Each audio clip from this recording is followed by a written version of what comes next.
Sanders readying the plows. Evacuations are underway in low-lying areas. Many people on Long Island are heading into the stores tonight, stocking up on food, supplies, batteries, and getting ready for the worst. We'll have more on the storm preparations in just a moment, but first, Bob's at the weather map with the latest position on this beauty. Bob? You know, Jack, basically, really, that's what we're talking about. We're talking about something that is akin to a small hurricane, only it is with snow. And this is just an incredible combination of events. We have a jet stream loaded with energy traveling across the Gulf states tonight. We have explosive deepening of a low-pressure system over the southeastern part of the country. This storm system is only going to intensify more as it comes up along the coast tomorrow. The Gulf Stream waters here, very cold air mixing in with the storm, and bingo, a big, powerful area of low pressure marches up the coast. There is even a possibility that this storm, as it really wraps up, could slow down and maybe even stall. That would carry the snow and the high winds and the flooding through most of the upcoming weekend. I will be back later in our broadcast to tell you how much snow I think is going to fall, how high the winds are going to get, and how much flooding there will be along the coast. All of that straight ahead. Karen and Jack. Bob, thank you. Pretty heavy-duty stuff. Well, Long Island has been hit especially hard by this season's powerful storms, and winter-weary residents are getting ready for another pounding tonight. Our Jason Carroll is live in Freeport now with the very latest. Jason. Karen, it is relatively calm out here tonight. As a matter of fact, you may even say it's the calm before the storm, but people here in Freeport know tonight's weather is not going to last, and they're preparing for what's headed our way. We're buying food and batteries and, to be prepared for tonight. Freeport's residents are stocking up in preparation for tomorrow's big storm. This store has been busy all day long with people buying emergency gear such as batteries and flashlights and enough food to last through what promises to be a rough weather weekend. They're buying rock salt, dairy products, and everything that's on sale. I'm buying food for the weekend, a lot of extra food, and I have candles and lanterns and stuff at home. I'm stocking up for my husband for the kids for tomorrow because I'll have to work and I might not be able to get home from work tomorrow. Freeport's emergency crews are in place, extra manpower standing by, ready to evacuate if flooding here reaches the crisis point.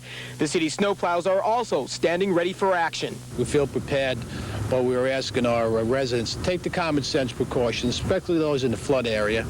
And if they could help us by moving their vehicles to higher grounds and not blocking the roadway so emergency vehicles can utilize our roadways. Few here are taking the weather warning lightly. This coastal community took a bad beating during last December's major storm. The images of destruction are still fresh in the minds of Long Islanders. Beachfront homes from Fire Island to the Hamptons were destroyed. Parts of Dune Road were completely washed away. We learned a lot from the last one. Our radios are going to be brought up to date since then, so we have made improvements. There have been some evacuations ordered. In Suffolk County, all people living in barrier beaches, including Islip, Brookhaven, and Babylon, should evacuate. In Nassau County, there is a storm alert in Long Beach. It's not an official evacuation, but people are being encouraged to leave for higher ground. Even with all the warnings, some are still willing to stick it out and stay. It was a beautiful day today. You'd never know what's coming. Hopefully it would just pass us by. We'll manage. The storm is not expected to pass us by. All we can really do at this point is wait and hope for the best. Live from Freeport, Long Island, I'm Jason Carroll. Let's go back to Karen and Jack in the studio. Thank you, Jason. Thank you. There are some things you can do to help prepare for the storm. These suggestions come from the Long Island Lighting Company. Stock up on batteries, have a working battery-powered radio or television, and have flashlights available for all members of the family. If you get your water from an electric pump, fill empty containers with water now. That's in case of a power outage later. Disconnect appliances if and when the power goes off. That will avoid problems when the power comes back on. Do not use charcoal to cook indoors. It gives off deadly carbon monoxide gas. And never touch or go near fallen wires. If you're in a car that comes in contact with a downed wire, stay inside the vehicle until help arrives. Karen? And the National Weather Service also offering some advice tonight in case the storm hits very hard. If you lose power and heat, close off all of the rooms you're not using and cover the windows to keep the heat inside. Wear layers of loose-fitting, lightweight, warm clothing.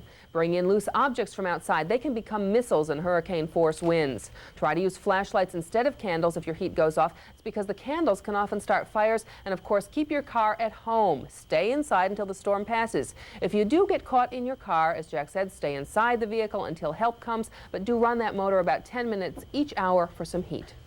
So, the biggest city in America right in the crosshairs of a massive weather system, and now it's basically just a waiting game, waiting to see how bad it gets. Glenn Thompson standing by in Seagate, Brooklyn. They got hit hard by that December nor'easter. Big storm there. There are preparations underway, been going on all afternoon and evening. Glenn? Last big storm that blew through here. You remember, of course, that big nor'easter back in December. Well, tonight residents out here at Seagate are sandbagged in once again, bracing for yet another big storm. That the Seagate Police Department or the New York City Police Department comes around and knocks on your door, please prepare to evacuate as soon as possible. The warning goes out to Seagate residents to prepare to evacuate as the residential beach area gets ready for what could be the worst storm in recent memory. The sanitation department right now is loading up sandbags and shoring up the sea line, the water line, whereas all other public utilities have been notified, are on standby, and we're hoping for the best as usual. The rest depends on the weather.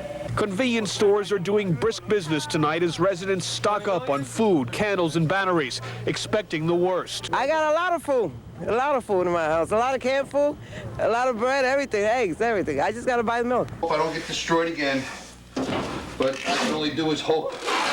Can't stop Mother Nature. Dave Wynn has been busy taping windows and sandbagging most of the night. This dumpster full of rubble is what's left of his basement after the last storm hit in December.